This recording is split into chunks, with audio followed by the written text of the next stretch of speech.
Habits a Mindset Hunter. Chasseur d'habitudes et d'état d'esprit. Cazador de hábitos y mentalidad. Un état d'esprit innovant pour une vie épanouie. Une émission de et avec Melika Badreddine.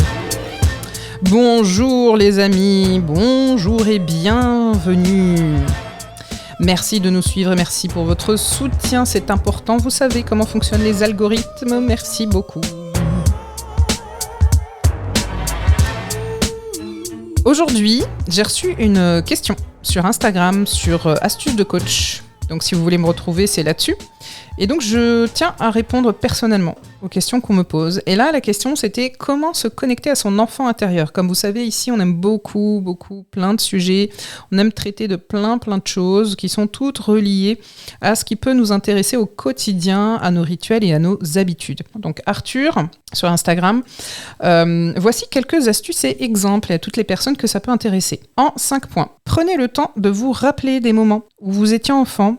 Vous aimiez particulièrement faire plein de choses, grimper aux arbres et autres. Essayez de trouver ces activités, ces jouets, ce doudou qui vous plaisait tant, de prendre le temps vraiment de profiter à nouveau de ces objets, de ces petites choses, de ces petites activités. Vous pouvez aussi écrire une lettre à votre enfant intérieur en lui disant tout ce que vous auriez aimé lui dire à l'époque, peut-être que tout ce que vous auriez aimé entendre aussi ou lire. Vous pouvez également lui demander ce qu'il aurait aimé entendre à ce moment-là. Demandez-lui. Vous pouvez utiliser l'imagerie mentale aussi, la visualisation, pour vous visualiser en train de jouer, de rire avec cet enfant intérieur, ce qu'on appelle un peu le reparentage. Imaginez-vous en train de lui offrir tout cet amour, cette tendresse et ce soutien, peut-être aussi ce qu'on appelle vraiment cet étayage, se sentir étayé et pratiquer, pourquoi pas aussi une méditation pour ressentir dans le corps.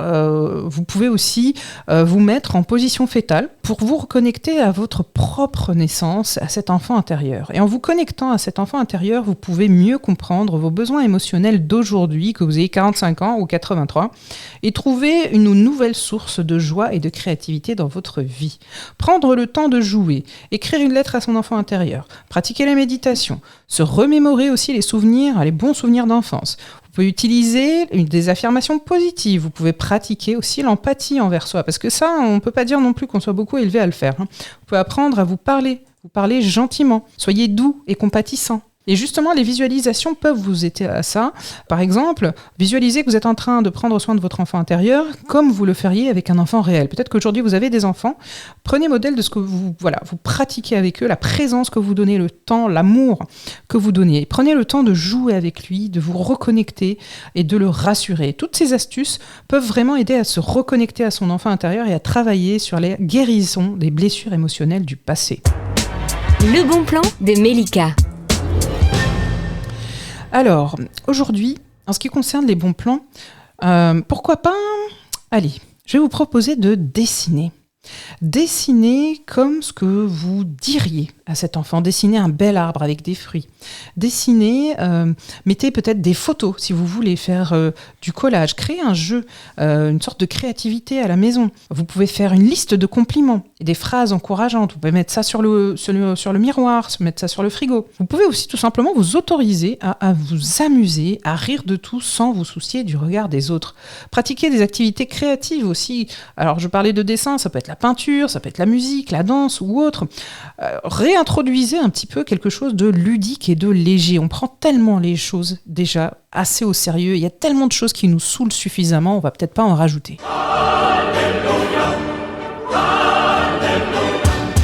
Cette émission est maintenant terminée et comme dit Melika, fuck bullshit, love. Retrouvez l'ensemble des podcasts de Melika sur toutes les bonnes plateformes de streaming.